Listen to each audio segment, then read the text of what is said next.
Olá, mais uma vez nos encontramos e agora para iniciar o estudo de uma obra muito prazerosa, muito interessante dentro da série psicológica da Joana de Ângeles, a nossa mentora, né?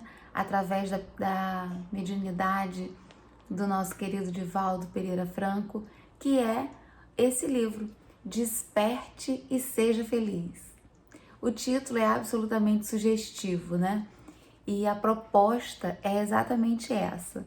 São 30 mensagens reflexivas, capítulos mais curtos, mas nem por isso menos profundos, buscando fazer com que nós possamos despertar para realmente o que é importante na nossa vida. Muitas vezes, voltados para questões puramente materiais, nós nos esquecemos do que é essencial, do que é principal, né? Nós estamos numa experiência material, mas nós não somos matéria. E muitas vezes as nossas preocupações, elas são absolutamente acerca de questões puramente materiais e que trazem conflitos, ansiedade, dificuldades, porque o jogo da matéria é o jogo das aparências, das conquistas, né? Então, muitas das vezes a gente se perde nisso. E esse livro vem buscar nos chamar a atenção para algo que nós já conhecemos, né? Através do conhecimento nós já temos, mas que às vezes a gente experimenta muito pouco, que são os ensinamentos de Jesus baseados no amor. A gente conhece isso, não é uma novidade. Mas será que a gente experimenta mesmo ao longo dos nossos dias, ao longo das nossas aflições? Porque se a gente realmente viver com essa proposta que Jesus nos traz do amor entre todas as criaturas e todos os seres, e o pensamento voltado sempre para a vida espiritual, que é depois dessa vida material, aliás, que é a nossa verdadeira vida, né? Nós somos seres espirituais vivendo uma experiência material. Então, se o nosso olhar tiver sempre recordando que o nosso mundo verdadeiro, que a nossa vida de fato é a vida espiritual, que é o reino onde Jesus nos convida, então a nossa vivência na matéria, sem dúvida, seria melhor. E basta a gente olhar o grau de sofrimentos em que nos encontramos, as dificuldades em que a nossa sociedade vive, nós próprios, né? Nós vamos perceber que às vezes a gente tem muito mais dos conhecimentos do que da experiência, da prática desses ensinamentos de Jesus. Eu me recordo de uma música infantil e eu fui criada, cresci, né, ouvindo essa música e sempre gosto de refletir sobre ela. E já há bastante tempo eu procuro ensiná-la. Ela diz assim, é de uma simplicidade maravilhosa, mas que nos situa bem nisso. Quem tem Jesus gosta de cantar. Vive sempre sorrindo, mesmo quando não dá. Tropeça aqui, oi, cai acolá. E de novo levanta e continua a cantar e continua a amar. Então, essa proposta que é do ser despertar, que é para que nós possamos despertar para o que de fato é base, é importante na nossa vida, para que ao enfrentarmos as dificuldades que o fato de evoluir nos trazem, né, a gente possa ter mais resiliência, a gente possa ter mais força. E esse desperte e seja feliz não é para depois, não é para quando a gente já estiver no mundo espiritual.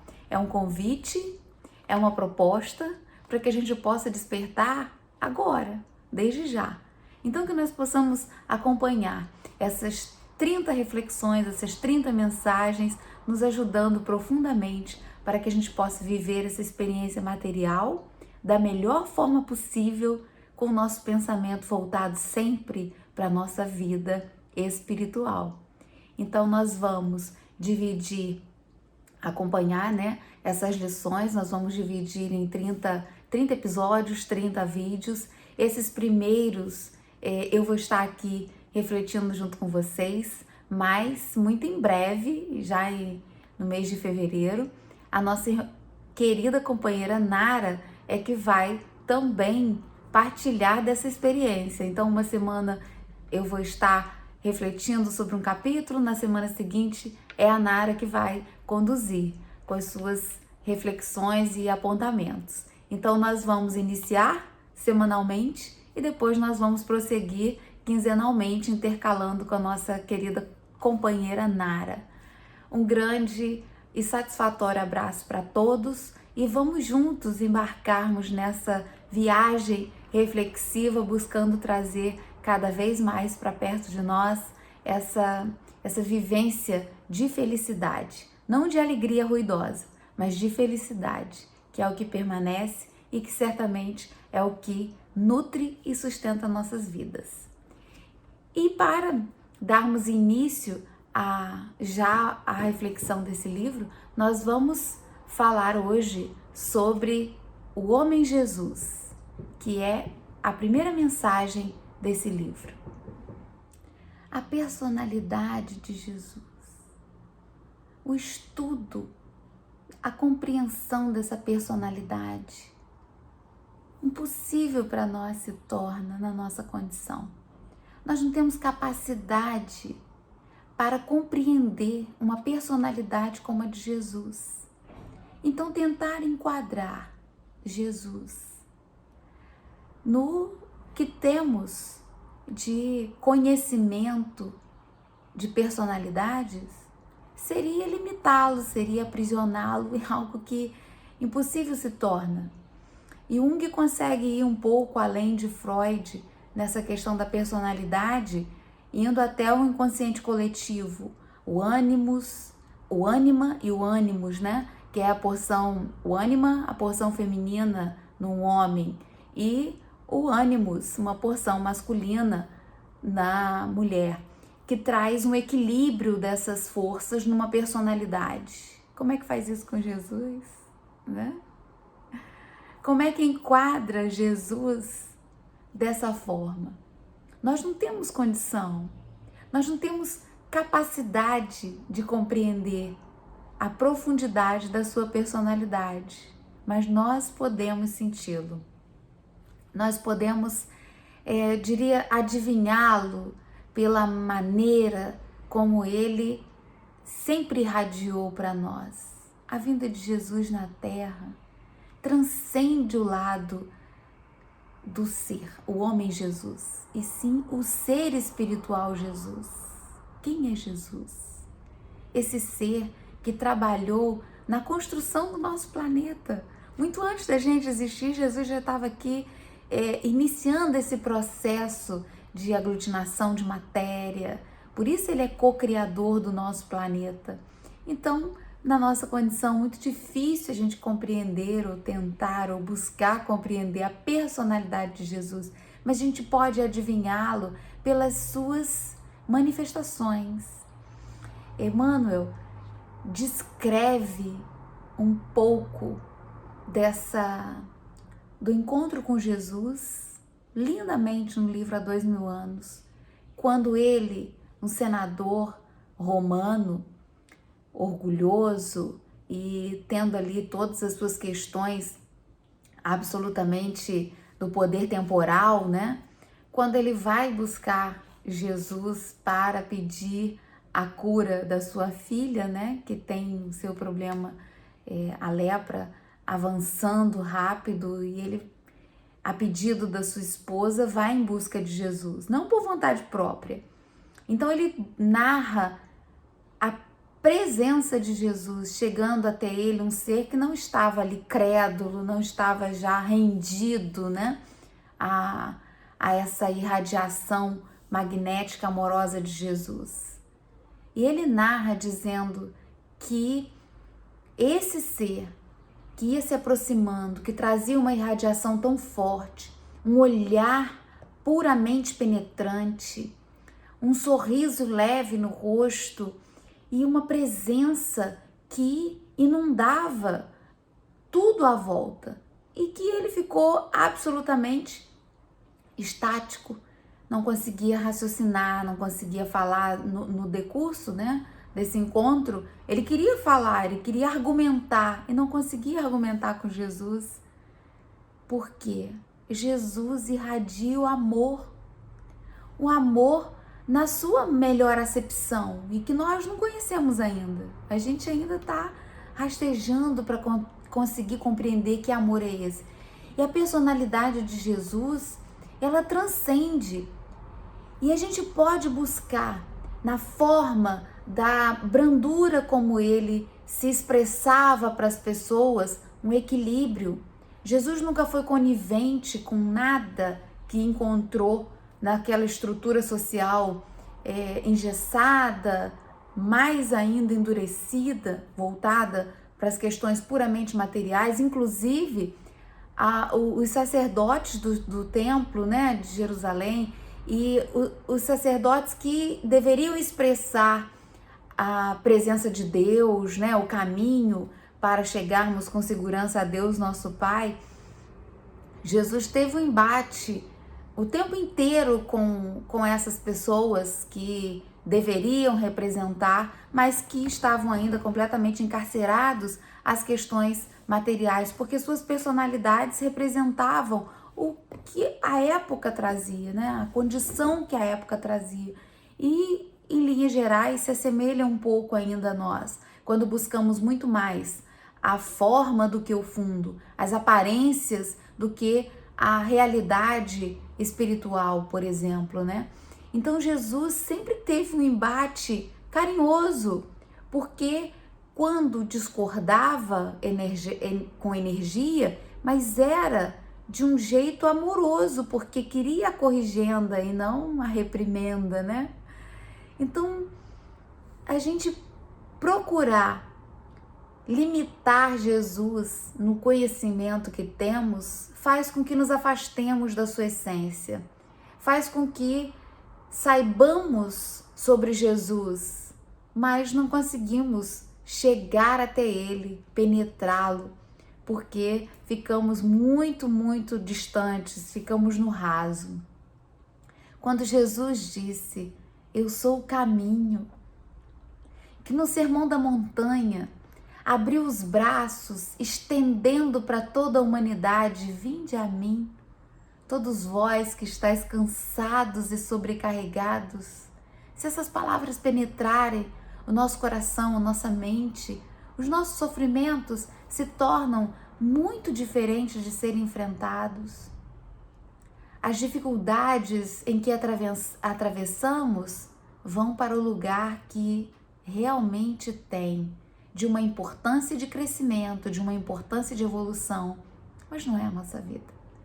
Porque Jesus é aquele que vem se oferecer para nos sustentar nesses momentos de dor e de dificuldade. Eu sou o pão da vida. O pão da vida nutre, alimenta, sustenta. Nada nos faltará, nada nos falta se nos alimentarmos desse pão da vida, que é Jesus. Eu sou a porta. A porta é aquela que limita para nós um espaço antes de penetrar nesse maravilhoso caminho que Jesus nos favorece. A porta é o limite. E se a gente atravessa a porta, porque Jesus é a porta, abre-se para nós possibilidades infinitas na nossa vida. Isso não é para um dia acontecer, isso é para agora. Isso está à nossa disposição. E a falta desse envolvimento com esse ser que nos protege, que nos guia, que nos encaminha, é que traz a solidão, é que traz o vazio existencial.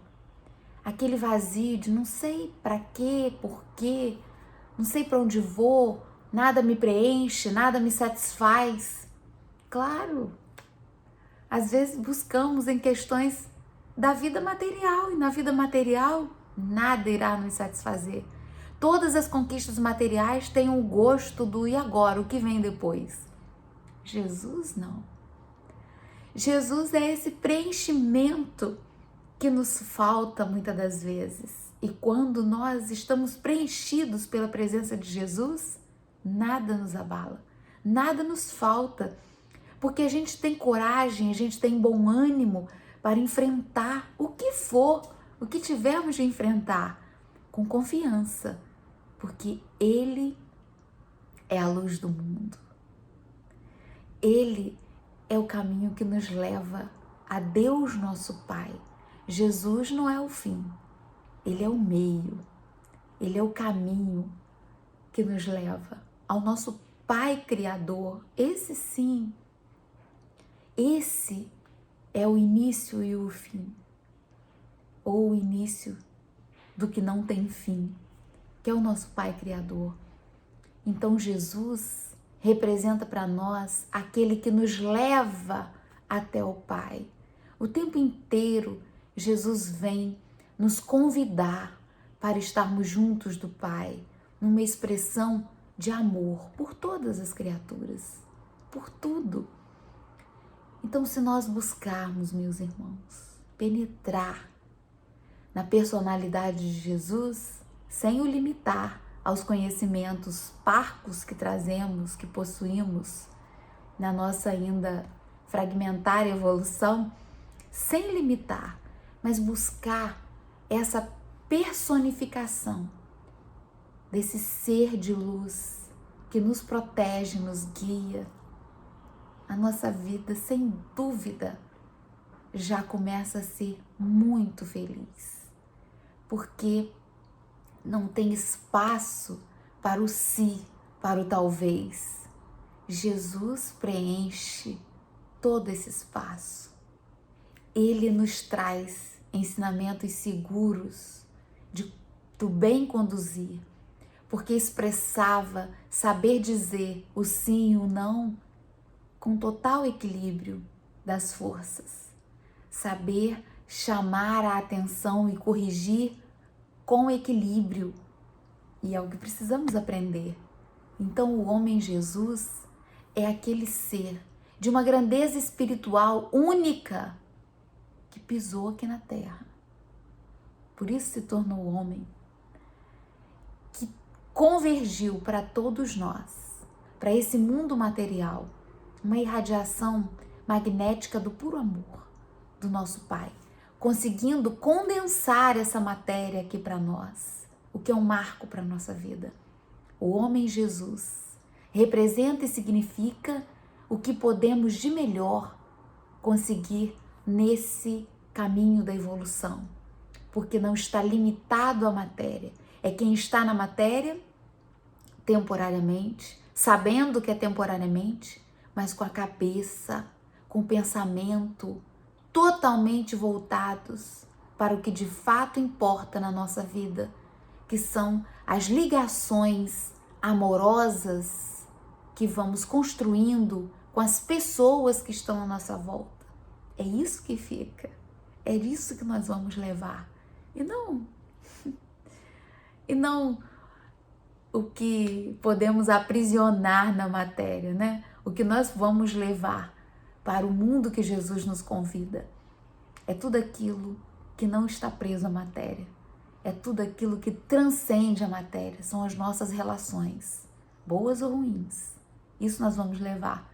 Então que sejam boas. Que possamos ter em Jesus esse bom pastor. Que Jesus sabe conduzir essas ovelhas, às vezes um tanto desgarradas, às vezes um tanto preguiçosas, que somos nós. E que é lindo porque estamos a caminho, não somos seres já terminados. Nós fomos criados de uma simplicidade para quê? Para avançar, para chegarmos a Deus nosso Pai, com conquistas, com aprendizados, chegando, atingindo a perfeição por nossa própria conta. E isso é algo absolutamente primordial e importantíssimo. Basta compreendermos quando nós temos um pequeno desafio, montar um quebra-cabeça, executar uma receita, fazer um trabalho de pesquisa, e quando nós terminamos, qual é a sensação que dá? Conquista, conseguir fazer, conseguir efetuar. Então, nós vamos conseguir efetuar a nossa perfeição. E isso dá uma satisfação imensa. Quem irá nos ajudar nisso? Jesus. Jesus, esse mestre, esse irmão maior, esse ser grandioso que veio pessoalmente, com as suas mãos estendidas, nos convidar. Vinde, vinde a mim. Muita paz a todos.